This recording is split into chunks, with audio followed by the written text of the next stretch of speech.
Hey, what is going on, everybody? Welcome into the Tuesday edition on my YouTube channel. For those that have been following along, you already know what time it is. I'm going to give you guys my top waiver wire targets for this week 11 of fantasy football and also give you my top 5 streamable defenses. I know people are dealing with trade deadlines. I know in one of my main leagues, we got one tomorrow. I'm sure most people are having their trade deadline. If it's not this week, it's probably next week. So that means waiver wire targets are going to be huge for people over the next few weeks. Maybe you're not getting somebody that you're going to pick up to start right away, but it's probably going to be something that you can add on your bench because you want to build up your bench depth just in case you were to suffer an injury right before the playoffs, during the playoffs, right before your championship game. You want as many best options as you can get on your roster going forward so you can deal with anything that may surprise you. So why don't I go ahead and dive into these my top waiver wire targets for this week. My quarterback ad of the week, I'm going with the man, Superman himself, Cam Newton. Everybody saw him score his first touchdown back with the Panthers and scream to everybody, I'm back. And it got me excited, that's for sure, because I've always been a Cam Newton stan. You can call me, definitely can put that label on me. And I think he's a good pickup. He's worth at least a shot, right? Now, his numbers aren't going to jump out to you besides the touchdowns. He didn't get involved this much this week, but the fact that he only got involved, 4 or 5 plays and he got 2 touchdowns, it's a pretty good percentage. He had the 8 passing yards, a touchdown, and then he had the 3 rushes for 14 yards and a touchdown. So is Cam going to come in and light the world up? I'm not sure. I don't think he's not going to come in here and like dice up through the air, but Cam can provide you value in fantasy because of his rushing floor. Keep in mind, last year with the Patriots, he had 12 rushing touchdowns. So he's going to be able to give you a touchdown probability every week because they will use him when they get into the red zone. And honestly, if you're maybe dealing with something like, the Kyler Murray situation, right? This has dragged on kind of longer than I expected, than what most people expected. There's rumors that he was supposed to be back this week, but now they're going to be on a bye the fall after this week. So there's wonders if they're going to rest Kyler for one more week in the bye week and then let him come back. So if you're like me and you got Kyler Murray in a couple leagues and you don't like your backup option or somebody that you've been using over the last couple weeks, Cam Newton might be a good play this week if he gets named the full-time starter. Now, that's something you got to watch throughout the week. But if Matt Rule comes out and says Cam Newton's our starter going forward, they're playing the Washington football team. The Washington football team has given up the most points to quarterbacks this year, and he's going against his former coach in Ron Rivera. It sets up for maybe a big Cam Newton day in fantasy football. So if you're looking for an option, I think Cam Newton might be a good streaming option this week if he gets named the starter. But if you're maybe not comfortable with the guy you're enrolling with in your quarterback position, maybe pick him up, add him on your bench, and see how this thing develops, and maybe he's your option going forward for the rest of the year. My running back out of the week is Ramondre Stevenson. The Patriots running back. He's available in 68% of the leagues. At this point, he needs to be owned more than that. His past weekend, he had 20 rushes for 100 yards. He had the 4 receptions for 14 yards and 5 targets. I believe he also had a touchdown on the ground. I might have not wrote that up. I'll have to double check that before I put together the graphic and put it up there for you guys. But yeah, he was looking good this past weekend. And anytime you get a running back that's going to dominate the touches in the New England backfield, you got to love that. Now, I will say this: when Damian Harris comes back, that is kind of how do I say this? Like an annoying situation to deal with, because Damian Harris was kind of the lead guy, and then they're kind of splitting reps now with him and Ramondre. I think it's probably going to be like a 50-50 type thing when Damian does get back. I did see he was practicing today, so there's a good chance Damian could play. But I just think at this point, whether it's Damian Harris or Ramondre Stevenson, they both deserve to be owned, because if one guy's out, you're going to get yourself an RB2, RB1 for the week. So at this point, I think Ramondre is a good bench ad if you're looking for some running back depth. And then if Damian Harris doesn't play on Thursday night, I would immediately insert Ramondre Stevenson if Harris is ruled out against Atlanta, because that's a really good matchup for him. So yeah, if you're looking for some running back depth, I would definitely go to add Ramondre Stevenson. Especially if you're like a Damian Harris owner, go pick him up, because then that way you have both of them. And then if either of those guys are out of the lineup, you got the New England back to own. My wide receiver ad of the week, I'm going with Traquan Smith. He's available in 97% of the leagues.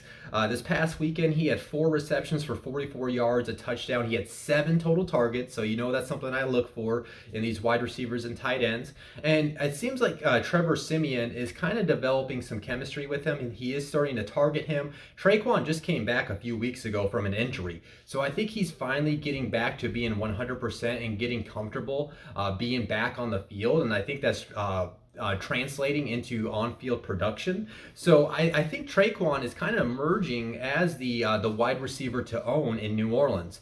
I do view him as a bench ad. I don't think he's somebody you necessarily want to pick up and play, but if he can see that consistent 7+ target load every week, that's a guy that's going to work himself into like a wide receiver 3 range. And this week, if you do got to play him, if you're looking for some help at your wide receiver spot, they are going against the Philadelphia Eagles. The Eagles pass defense, it's hit and miss. So one week they can be solid, the next week they're getting diced up. And Justin Herbert just threw 84% completion percentage against them a couple weeks ago. So I think Traquan could be maybe a decent play this week, but I think he's definitely worth to be on people's benches at this point and see if he can continue to grow a bigger role in the passing attack in New Orleans. My tight end out of the week, I'm going with Dan Arnold from the Jacksonville Jaguars. He's available in 74% of the leagues, and this guy is basically, outside of James Robinson, he's been the only trustworthy fantasy option in Jacksonville over the past month. This past week against my Colts, he had 5 receptions for 67 yards. He had a 2-point conversion, and he had 7 total targets. You guys always know, if I see that 7 target range, especially on the tight ends, I'm all about that. And he's been, like I said, he's been a consistent fantasy tight end over the last month. It does definitely seem like he's a trusty target for Trevor Lawrence. So if you're looking for somebody that maybe he's not the sexiest tight end in the world, but he's going to get you the production, Dan Arnold might be your guy. And this week they are going against the San Francisco 49ers. A little bit of a tougher matchup this week, but I still think he's going to see those targets and he can put up that production against that defense. And then my flex out of the week, I'm going with the guy that caught Cam Newton's passing touchdown, Robbie Anderson. I know people gave up on him, rightfully so, because of what he has not done this year. He's available in 61% of the leagues. Now in that return, he only had 4 receptions for 37 yards. He had that touchdown. He got 6 total targets. But the fact is, Robbie's got the talent. He just was not having any chemistry with Sam Darnold at all. Like, if you look at the targets he was getting every week with Sam Darnold, he should have had the production, but those two can never connect. This whole Panthers offense right now has a lot of juice because of Cam, has a lot of energy. At least I'm basing it off that one game, right? So, I'm going to bet on that Cam is going to help open up the offense with his rushing ability, and they're going to find ways that they can manufacture touches for DJ Moore and Robbie Anderson to fit Cam Newton's passing style. So I think Robbie should be back on rosters. I know in the league I have him on, I was literally ready to drop him. I was going to drop him and pick somebody else up. And then the news came out that Cam was going back to the Panthers. I was like, all right, let me hold on to him, right? And see how the situation develops. I'm not playing him this week. I wouldn't advise playing him. But again, I think if you're looking for wide receiver depth pieces as we get through the season, I'd pick up Robbie Anderson right now, see how the situation develops over the next couple weeks, and all of a sudden, if Robbie's going to be the fantasy option that he can be like a wide receiver 2 to 3, depending if he's getting the consistent targets again like he was getting earlier, and he can give you wide receiver 1 numbers based on his history that he has done that. And like I mentioned with the Panthers, they're going against the football team this week.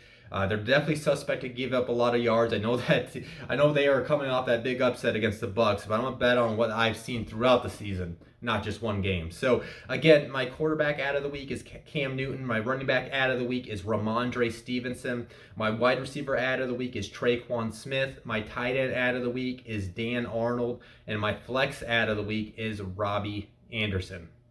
Now let's go ahead and move into these streamable defenses.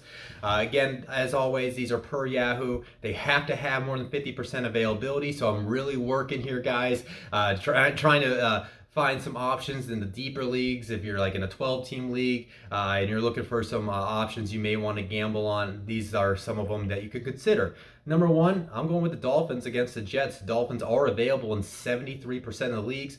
We saw what they did at the Ravens offense last week, right? That should be enough. But they put up points too as a fantasy defense against the Texans a couple weeks ago. And I think they're about to put 3 straight weeks of a good performances against the Jets. Now, I have not heard anything about if Zach Wilson's going to be back or not, but I think I'm still willing to gamble on it if Zach Wilson is playing. He's a rookie quarterback coming back off an injury. So whether it's Zach Wilson, whether it's Mike White, or if it's Joe Flacco, sign me up with how the Dolphins defense has played over the last couple weeks.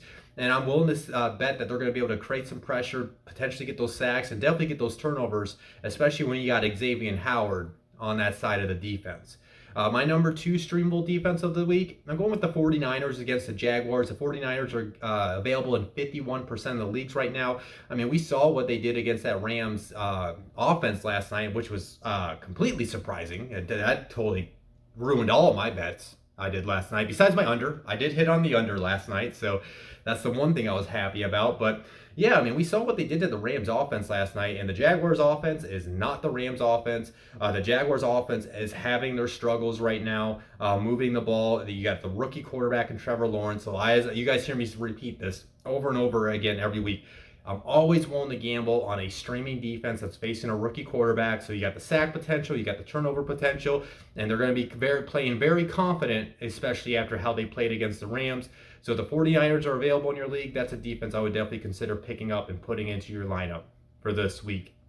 My number 3 streamable defense of the week, I am going with the Panthers against the football team. The Panthers are available in 69% of the leagues right now. They are one of the better defenses, especially with Shaq Thompson back in the lineup over this past month. They got a very stout rushing defense. Brian Burns and Hassan Reddick are really good edge rushers that can come off the edge and chase after Taylor Heineke. Listen, Taylor Heineke balls out against the Bucs, apparently, but we have seen him have his rough games this season, right? So I'm willing to bet that he's going to be under constant duress. They're going to be able to try to get some sacks and get those forced turnovers. So if the Panthers are available in your league, I would definitely consider playing them. I mean, they are just coming off a really great performance too against those Cardinals, where they got some sacks and they got some turnovers. So another defense that will be entering this week very confident when they play the football team. Number 4 streamable defense. Hey, the Eagles were on my list last week, and they put up some numbers in fantasy, especially with that Darius Slay fumble recovery touchdown, right? So the Eagles are available in 89% of the leagues. I will definitely say, though, starting with the Eagles and the next defense, these are definitely those like 12-plus team leagues, if you're in those ones where you would consider them. As I'm sure if you're in like an 8 or 10-man league, there should be some better options out there on the market for you. But Eagles are going against the Saints this week. The Saints, I just don't trust Trevor Siemian that well to every week, or whether it's Taysom Hill, and it's just an offense where, especially we'll have to see if Alvin Kamara can play or not. So it's an offense that maybe they can run the ball, but they're not going to really put up a lot of points. I mean, they only scored like 20-something points this past week against that Titans defense. So I think the Eagles, they offer you some low scoring potential. They can keep the running game in check out of the Saints. And then with Darius Slay, with how they played last week against the Broncos, this is another defense I think that's going to be entering this week pretty confident. Seems like the Eagles are kind of starting to get better as the season goes along as well. So if you were looking desperate for an option, I definitely consider the Eagles this week. And then my last top streamable defense for week 11, I'm going with the Chargers against the Steelers. The Chargers are available in 75% of the leagues right now. Now, I don't know how I feel about this. Just to be quite honest, I didn't really like this pick, but there was not that many great options out this week that had the more than 50% availability. But this is what I'm factoring in, okay? So Ben Roethlisberger is currently in COVID protocol. Now, there is a chance Ben could play, but it came out today Mike Tomlin they're basically practicing like Mason Rudolph is going to be the quarterback this week. So with that being said, sign me up any defense that's playing Mason Rudolph. I really don't care. I will play that defense all the time.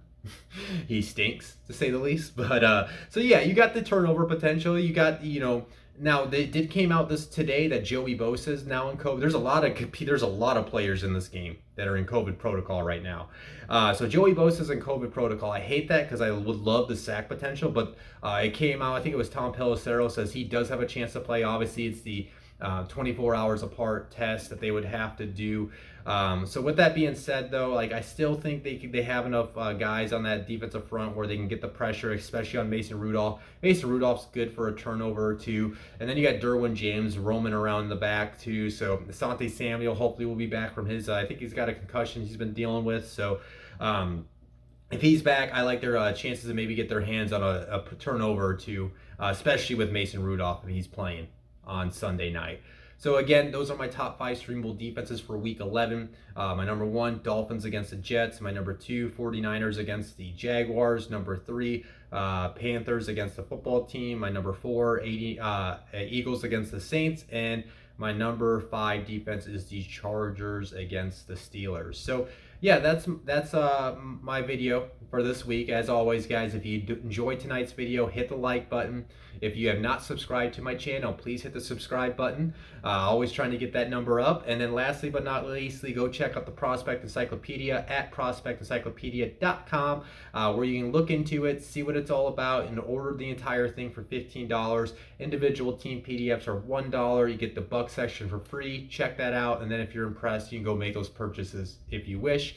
Other than that, I am just going to go ahead and head out. I will be back tomorrow night to do my top starts and sits for week 11 in fantasy football. So I'll see you guys then. But if you have any questions between now and then, you guys know where you guys can find me. You can find me in text, find me on Twitter at CodyTalksNFL. So I'll talk to you guys then. Peace out.